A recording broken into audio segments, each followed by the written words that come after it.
Assalamualaikum warahmatullahi wabarakatuh. Perkenalkan, nama saya Warsiti. Program Studi Akuntansi, Fakultas Ekonomi dan Bisnis Universitas Buana Perjuangan Karawang. Pada kesempatan kali ini, saya akan mempresentasikan hasil kegiatan kerja praktik yang berjudul Alur Pengajuan dan Penerimaan Dana pada Kantor Kelurahan Sertajaya. Pembahasan yang pertama yaitu pendahuluan, yang kedua gambaran umum instansi, yang ketiga tinjauan pustaka, yang keempat pelaksanaan kerja praktik, kemudian yang terakhir kesimpulan dan saran. Pada pendahuluan terdapat 3 poin. Poin yang pertama yaitu latar belakang, yang kedua tujuan kerja praktik, yang ketiga manfaat kerja praktik. Latar belakang yaitu adanya mata kuliah wajib pada Universitas Buana Perjuangan Karawang. Untuk yang kedua, untuk pemilihan kantor Kelurahan Sertajaya yang telah ditetapkan oleh mahasiswi untuk melaksanakan kegiatan kerja praktik. Kemudian untuk tujuan kegiatan kerja praktik, untuk menerapkan teori dan keterampilan praktis yang diperoleh dari perkuliahan pada dunia pekerjaan. Yang kedua, untuk mengetahui bagaimana prosedur dalam pengajuan dan penerimaan dana pada kelurahan itu sendiri. Yang ketiga, mempersiapkan mahasiswa untuk terjun langsung dalam dunia pekerjaan. Manfaat kerja praktis sendiri itu terdapat manfaat untuk mahasiswa, untuk universitas, dan untuk instansi yang dituju pada pelaksanaan kerja praktik. Di sini gambaran umum instansi yang dipilih oleh penulis. Nama instansinya yaitu Kantor Kelurahan Sertajaya Cikarang Timur yang beralamatkan di Jalan Raya Bugel Salam nomor 1, Cikarang Timur, Kabupaten Bekasi dengan kode pos 17825. Visinya sendiri yaitu masyarakat agamis yang unggul dalam bidang industri, perdagangan, dan juga pertanian serta pariwisata. Untuk misinya yang pertama, meningkatkan peran serta pembinaan institusi keagamaan dalam pembangunan di segala bidang.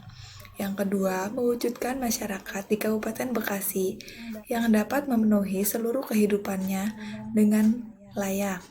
Kemudian yang ketiga, meningkatkan daya saing daerah untuk menciptakan pusat pertumbuhan ekonomi di tingkat lokal, di tingkat nasional, maupun di tingkat global dalam bidang industri, perdagangan, pertanian, pariwisata, dengan pemerataan pembangunan yang berkeadilan. Kemudian yang keempat, mewujudkan tata ruang infrastruktur wilayah yang handal dan terintegrasi serta lingkungan hidup yang asri dan berkelanjutan. Yang kelima, mewujudkan tata kelola pemerintahan yang baik dengan dukungan sumber daya manusia yang berkualitas, memiliki etos kerja dan produktivitas yang tinggi. Yang keenam, mewujudkan supremasi hukum dan ketertiban yang berkeadilan. Yang terakhir, mengembangkan sarana dan prasarana publik secara publik, terpadu, dan penuh inovasi yang berorientasi kepada kepuasan masyarakat secara adil dan merata. Di sini struktur organisasi kelurahan kantor kelurahan Sertajaya dipimpin oleh seorang lurah dan dibantu oleh sekretaris, bendahara, serta kelompok jabatan. Di bawahnya terdapat kelompok jabatan pelayanan publik, pemberdaya masyarakat dan desa, keamanan, dan juga ketertiban. Di sini tinjauan pustaka akuntansi sektor publik. Terdapat 2 pendapat, yang pertama menurut Bastian 2010, yang kedua menurut Mardiasmo. Berdasarkan 2 pendekatan tersebut dapat disimpulkan yaitu akuntansi sektor publik merupakan mekanisme atau teknik untuk analisis akuntansi, ataupun disebut juga merupakan alat informasi, baik untuk pemerintah sebagai manajemen ataupun sebagai alat informasi untuk publik atau masyarakat. Dana kelurahan. Dana kelurahan yang bersumber dari anggaran pendapatan dan belanja negara atau APBN diperuntukkan untuk kelurahan, ditransfer melalui anggaran pendapatan dan belanja daerah, kabupaten atau kota, atau disebut dengan APBD, dan digunakan untuk membiayai penyelenggaraan pemerintahan, pembangunan, serta pemberdayaan masyarakat dan kemasyarakatan. Berdasarkan Peraturan Pemerintah Nomor 60 Tahun 2014, dana kelurahan yang bersumber dari APBN dengan luas lingkup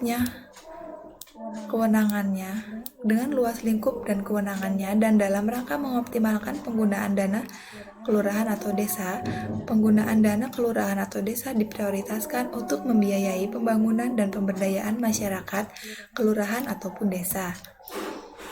Prosedur dana. Terdapat dua pendekatan. Pendekatan yang pertama menurut Mulyadi pada 2013 dan menurut Susanto 2013.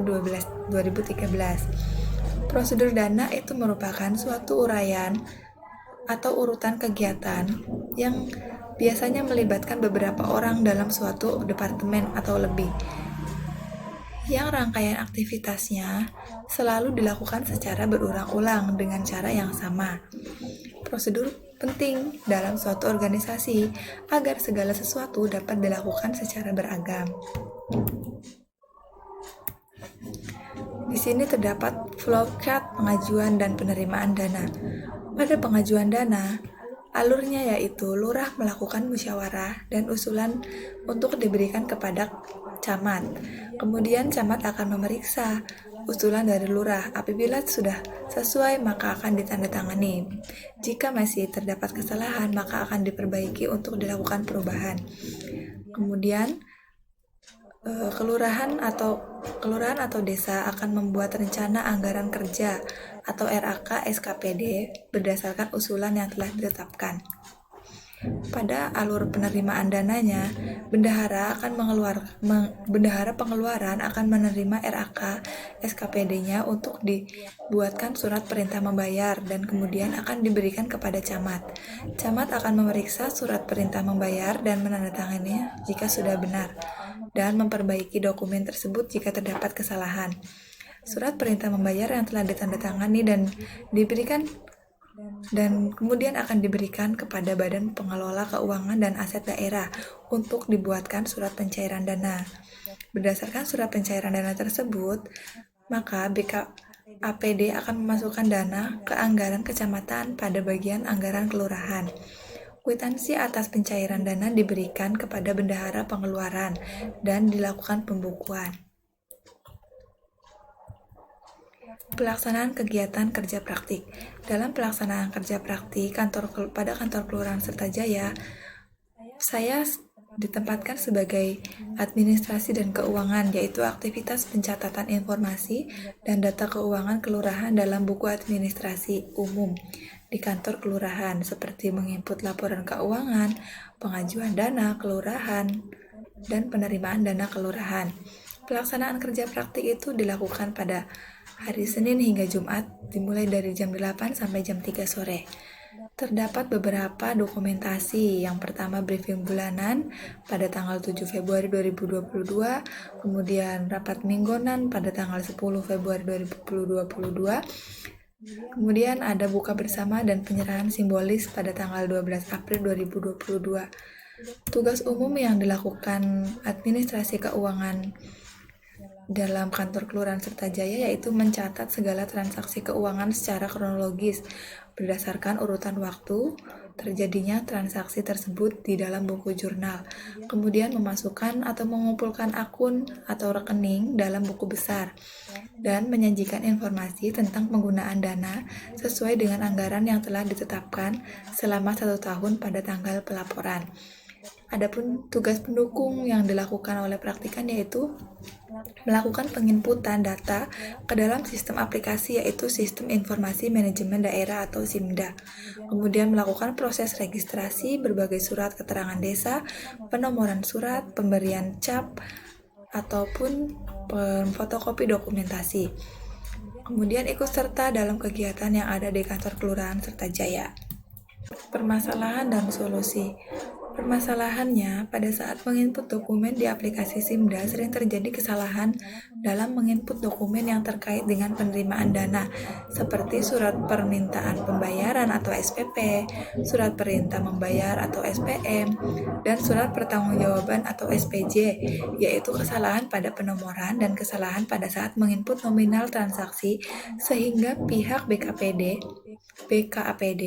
belum dapat menerbitkan dokumen sebelum dokumen tersebut sudah benar. Lalu pihak BKAPD mengembalikan dokumen tersebut kepada bendahara. Yang kedua, adanya keterlambatan dalam pelaporan atau surat pertanggungjawabannya yang disebabkan karena kesalahan input dokumen sehingga menyebabkan proses pelaporan SPJ tidak tepat waktu.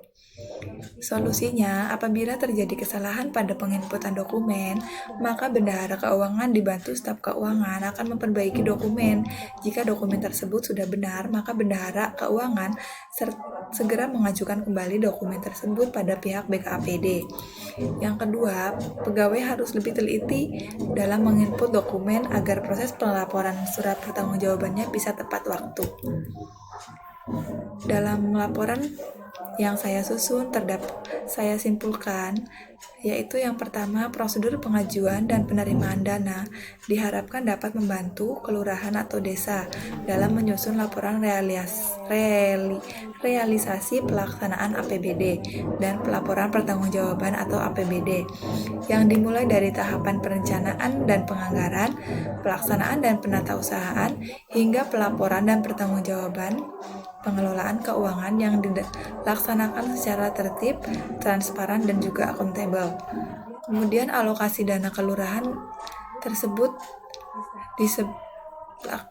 alokasi dana kelurahan yaitu dana yang bersumber dari anggaran pendapatan belanja daerah yang dialokasikan dengan tujuan pemerataan kemampuan keuangan antar kelurahan dalam rangka penyelenggaraan pemerintahan dan pelaksanaan pembangunan serta pelayanan masyarakat. Dana kelurahan digunakan untuk membiayai penyelenggaraan pemerintahan, pembangunan, pemberdayaan masyarakat, dan kemasyarakatan. Namun, secara khusus, prioritas penggunaan dana kelurahan itu diarahkan untuk membiayai pembangunan dan pemberdayaan masyarakat. Yang sekian yang dapat saya sampaikan. Saya tutup. Wabillahi taufiq wal hidayah. Wassalamualaikum warahmatullahi wabarakatuh.